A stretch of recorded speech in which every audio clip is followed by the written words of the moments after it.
Suzana, bom dia.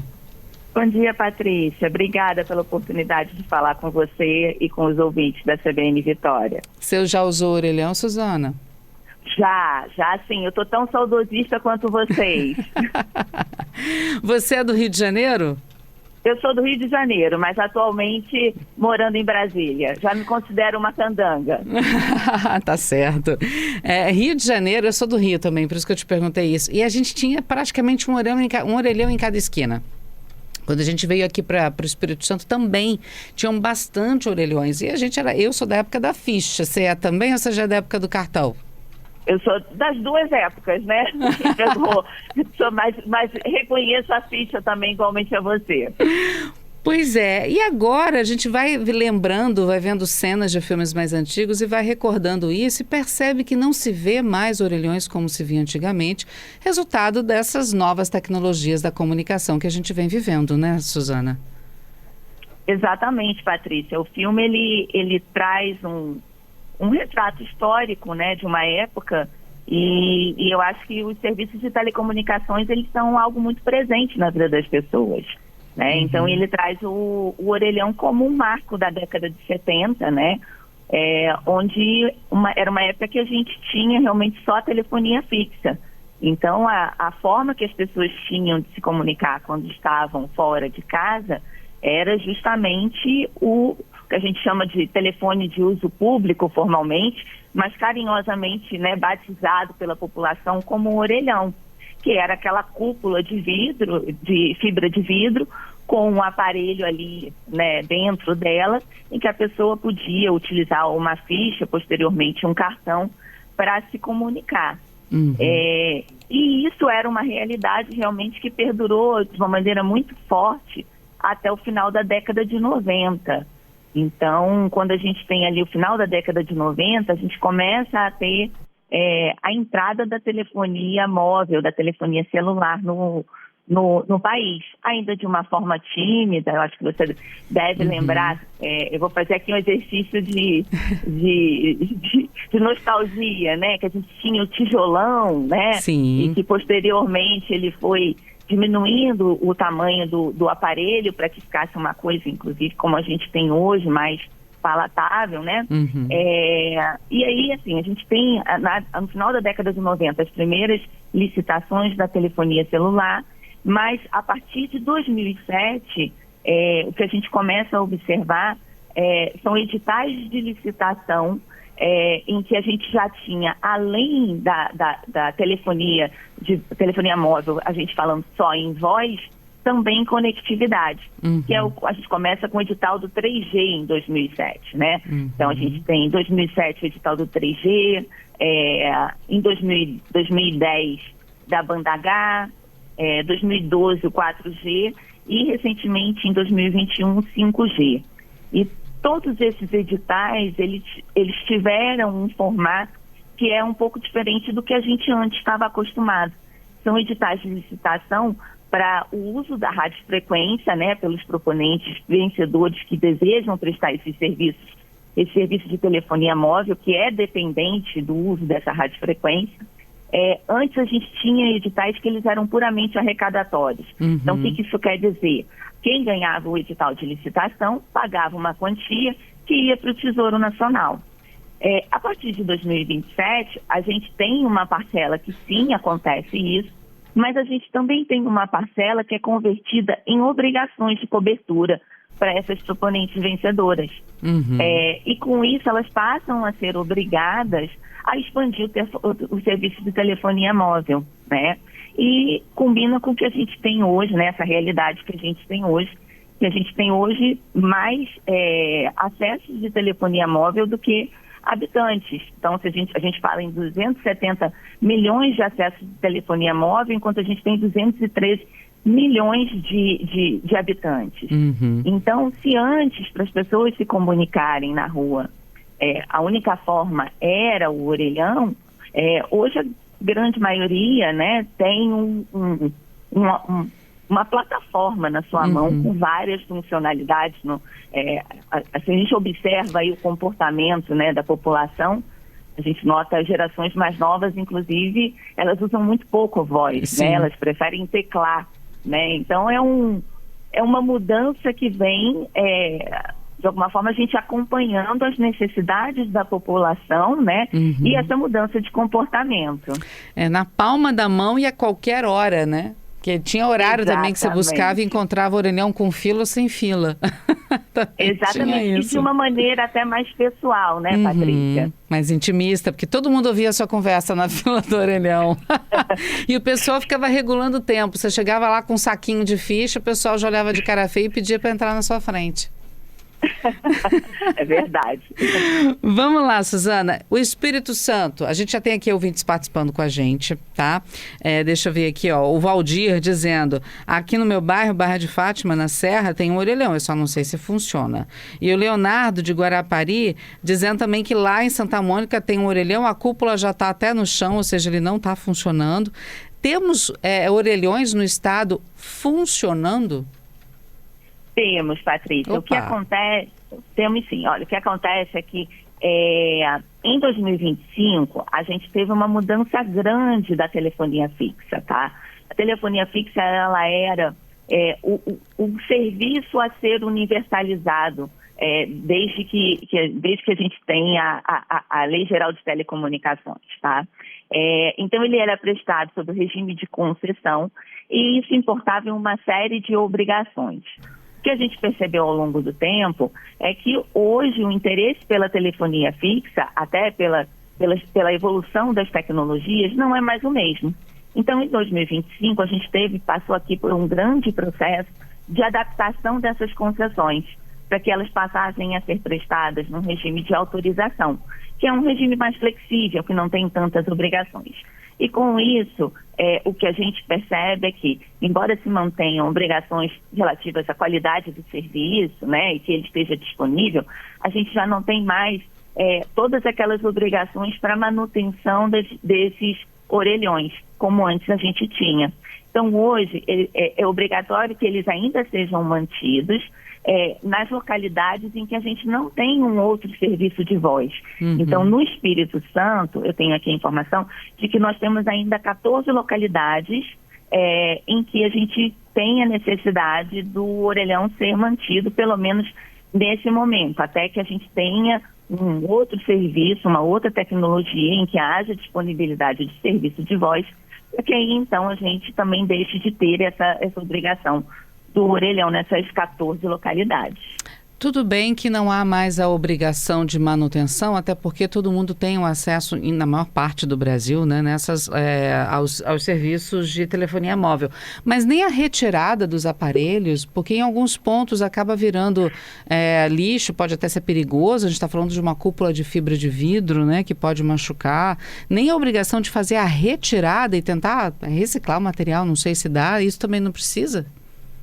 Isso até por uma questão também ambiental, né? Uma questão urbanística, uma questão ambiental. Sim, a gente tem conversado com a grande maioria desses orelhões, eles são da prestadora Oi, né? Isso. Então, existe um diálogo com a empresa para que, de alguma forma, a gente tenha a retirada desses orelhões e que, na medida do possível, eles sejam, enfim, tenham uma destinação que seja, do ponto de vista ambiental, também correta. Suzana, pergunta dos nossos ouvintes aqui, mas a Oi não faliu? Ela ainda está funcionando. O que a gente teve uma decretação de falência e que posteriormente veio a ser revogada. Então, a gente ainda tem a atividade e mesmo no processo de falência, o que houve por parte da juíza foi uma determinação de desativação gradativa do serviço. Então, mesmo que a gente estivesse no processo de falência, o que inicialmente aconteceu, mas depois foi revertido, a desativação desse serviço deveria ser gradual. Então, ela continua com obrigações, inclusive de manutenção desses 14 orelhões que eu conversei com você. Você tem a lista dos locais onde estão esses 14 aí com você? Tenho, posso te falar. Vamos lá, então. Então, vamos lá. a gente tem uma obrigação. Agrovila do Córrego da Laje, no município de Mucuruci.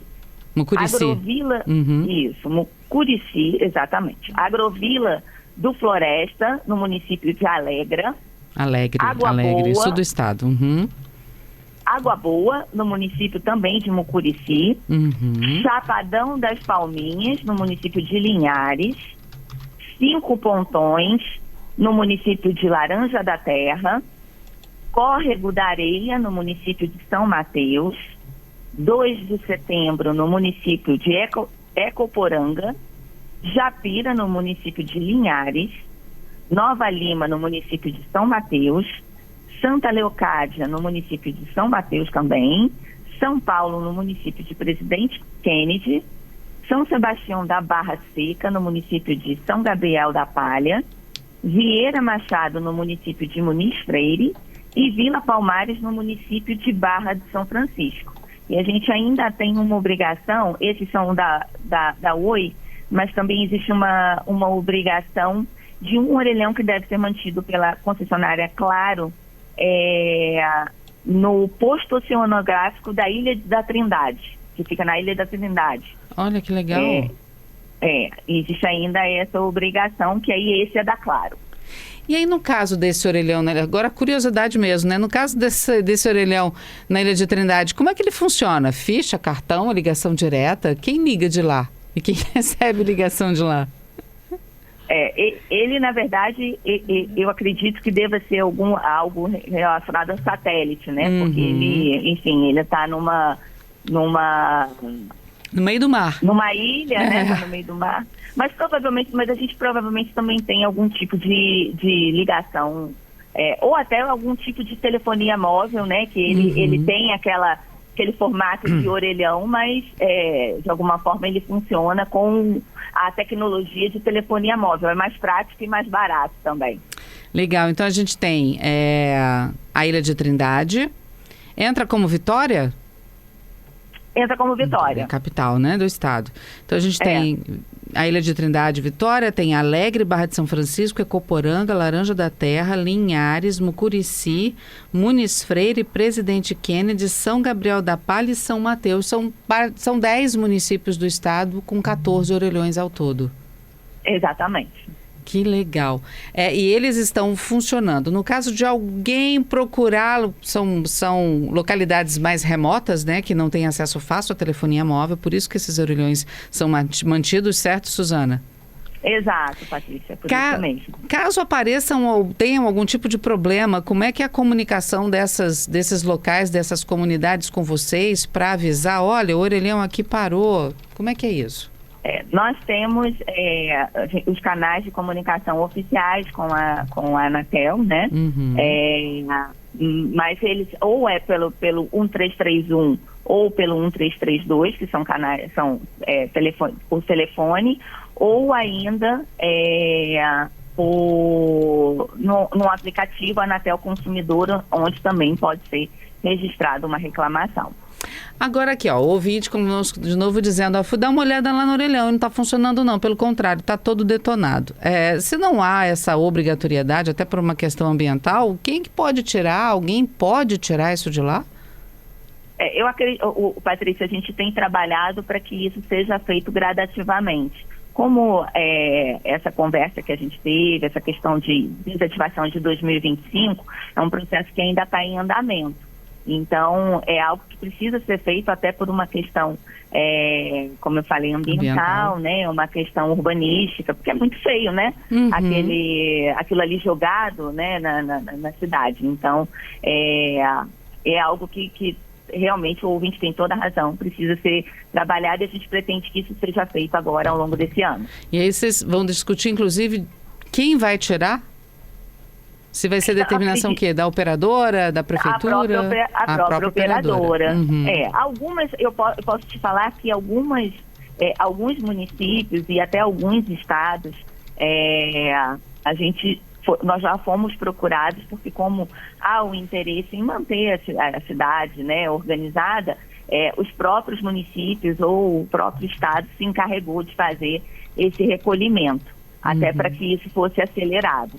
né? Então, não há obstáculo nenhum a que isso aconteça.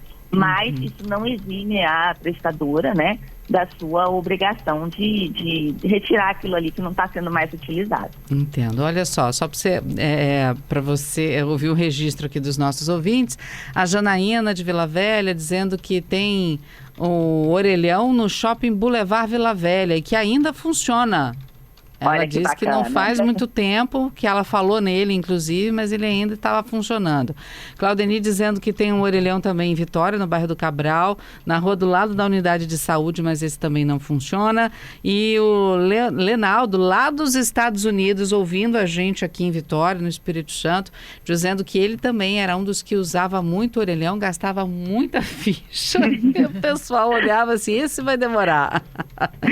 E olha que legal, Suzana. O Franco está aqui dizendo, eu gostaria de comprar um orelhão para deixar em casa, para enfeitar. Peça de museu rola? Olha, Patrícia, eu não sei. Eu sou tão saudosista quanto o Franco. Eu até brinquei com os colegas aqui que esse final de semana eu comprei uma camiseta e posso até compartilhar com ele depois, se ele é saudosista igual a mim, em que a gente tem a figura do orelhão e escrito embaixo, celular raiz. Isso. Então, não sei se dá para comprar o orelhão, mas a camiseta, pelo menos, eu posso ajudá-lo a ter. Ótimo, Suzana. Suzana, muito obrigada, viu, por conversar conosco aqui, tirar as dúvidas dos nossos ouvintes. A gente vai ficar esperando ansiosamente para ao longo desse ano aí a gente ter uma resposta rápida também sobre a retirada desses orelhões que não funcionam mais, até por uma questão ambiental e paisagística das cidades, né? O que acontece no Espírito Santo, é claro, se replica em todos os estados brasileiros. Com certeza, Patrícia. Eu que agradeço a você a oportunidade. Foi um prazer. Prazer foi nosso. Obrigada. Nada, um abraço. Tchau, tchau. Outro grande. Tchau, tchau.